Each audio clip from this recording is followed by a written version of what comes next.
शुरुआत यहां से हुई थी कि परमाणु हथियार को लेकर या परमाणु हथियारों के डेवलपिंग को लेकर के डील हो।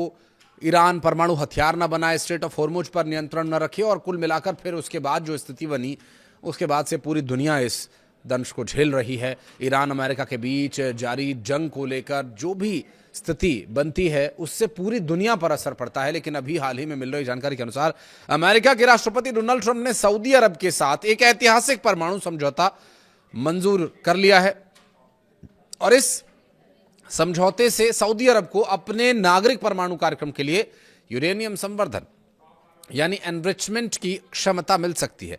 अभी इसकी आधिकारिक घोषणा नहीं हुई है, लेकिन वॉल स्ट्रीट जर्नल की रिपोर्ट के अनुसार जो तथ्य सामने आए हैं उसमें सूत्रों के हवाले से जानकारी मिली कि समझौते की सार्वजनिक घोषणा बुधवार यानी 22 जुलाई को हो सकती है। रिपोर्ट्स के अनुसार उम्मीद यह है कि समझौता 30 साल तक चलेगा और इसमें परमाणु कार्यक्रम को विकसित करने के लिए अमेरिकी कंपनीज भी शामिल होंगी।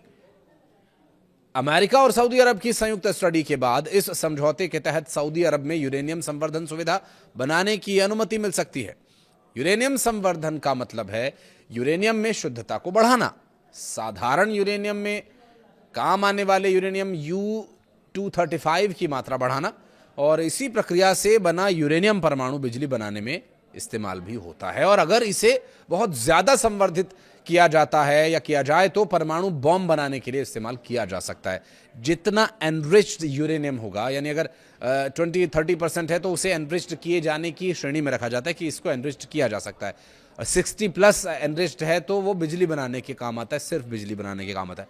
और बॉम्ब बनाने के लिए, हथियार बनाने के लिए 90%+ एनरिच्ड यूरेनियम की आवश्यकता होती है। ट्रंप और पूर्व राष्ट्रपति जो बाइडेन दोनों ने ही अमेरिका की टेक्नोलॉजी शेयर करने के लिए सऊदी अरब के साथ परमाणु समझौता करने की कोशिश की थी।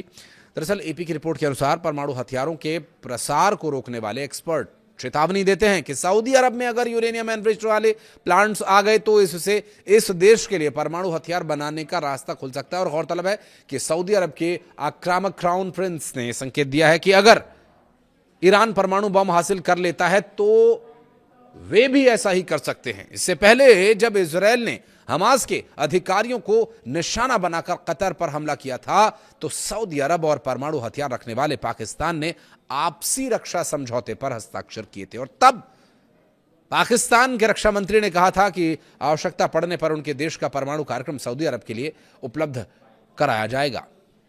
इसे इजरायल के लिए एक चेतावनी के तौर पर भी देखा गया था, जिसमें लंबे समय से मिडिल ईस्ट का एकमात्र परमाणु हथियार वाला देश माना जाता रहा है। मिडिल ईस्ट में तनाव कम होने का नाम ही नहीं ले रहा। अमेरिकी सेना ने ईरान पर 11वीं लगातार रात हमले किए हैं, तो वहीं दोनों देश स्ट्रेट ऑफ हॉर्मुज पर नियंत्रण के लिए संघर्ष कर रहे हैं। यूएस सेंट्रल कमांड सेंटकॉम ने बुधवार को यह बताया कि अमेरिकी सैन्य बलों ने ईरान पर अब नया हमला किया है। कमांड ने सोशल मीडिया पर लिखा कि ये पहले ईरान की व्यावसायिक जहाजरानी को भी धमकी देने की क्षमता को कमजोर करने के लिए किया जा रहा था। अमेरिकी सेना ने अभी तक इन ठिकानों की जानकारी, हमले के बारे में, किन ठिकानों पर हमला हुआ इसके बारे में जानकारी नहीं है। और यह हमला उस समय हुआ है जब राष्ट्रपति डोनाल्ड ट्रंप ने संकेत दिया था कि हम हमले और तेज कर सकते हैं। दरअसल स्ट्रेट ऑफ हॉर्मुज दुनिया के ऊर्जा निर्यात का एक महत्वपूर्ण मार्ग है और ईरान और अमेरिका के बीच इस क्षेत्र पर कब्जे को लेकर तनाव जारी है। बुधवार तड़के ईरान के 5 शहरों में एक साथ एयर मिसाइल स्ट्राइक किया गया।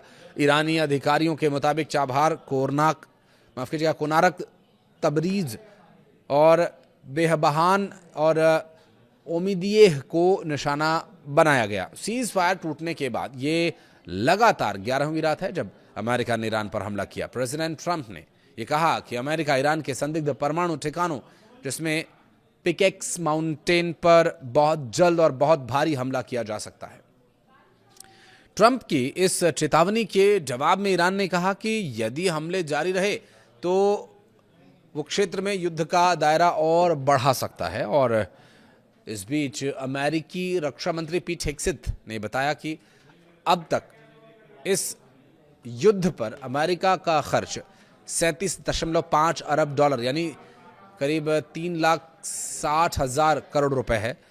तो वहीं हूती विद्रोहियों की धमकी ये है कि वे इस क्षेत्र में यहाँ से यानी स्ट्रेट ऑफ हॉर्मुज से गुजरने वाले टैंकरों को लेकर धमकी दे रहे हैं, जहां भारत और चीन के टैंकर्स ने अपना रास्ता बदल लिया फॉर सेफ्टी सेक। सऊदी अरब से वे तेल लेकर आ रहे थे और हॉर्मुज बंद होने पर यह रूट चुना गया था। दरअसल बाब अल मंदेब स्ट्रेट की ओर ये बढ़ रहे थे, लेकिन यमन के ईरान समर्थित हूती विद्रोहियों की धमकी के बाद वापस स्वेज नहर की ओर मुड़ गए। दरअसल हूती विद्रोहियों ने सोमवार को सऊदी अरब के खिलाफ नौसैनिक नाकेबंदी का ऐलान किया था, जिसमें दुनिया भर के शिपिंग कंपनीज को ईमेल भेज करके चेतावनी दी गई थी कि सऊदी अरब के किसी भी बंदरगाह पर माल लादने या उतारने वाले जहाजों को उनकी सैन्य पहुंच के भीतर कहीं भी निशाना बनाया जा सकता है। और सूत्रों के हवाले से मिल रही जानकारी के अनुसार इसमें सुपर टैंकर शिन लॉन्ग यांग सोमवार को सऊदी अरब के यनबू बंदरगाह से करीब 20 लाख बैरल कच्चा तेल लेकर चाइना के लिए रवाना हुआ था और मंगलवार सुबह बाब अल मंदेब स्ट्रेट पहुंचने से पहले ही रुका और फिर यू टर्न लेकर के स्वेज के रास्ते मुड़ गया। मजबूरी थी, ये कदम उठाना ही पड़ा। तो ये स्थिति है, एक तरफ खाड़ी देशों में अशांति फैली हुई है, दूसरी तरफ अमेरिका का ये समझौता और तीसरी तरफ स्ट्रेट ऑफ हॉर्मुज पर नाकेबंदी और चौथा महत्वपूर्ण और सबसे महत्वपूर्ण ये कि ऊर्जा सप्लाई के ऊपर एक बड़ा संकट। और ईरान लगातार अमेरिका के हमलों का जवाब अलग अलग तरह से दे रहा है।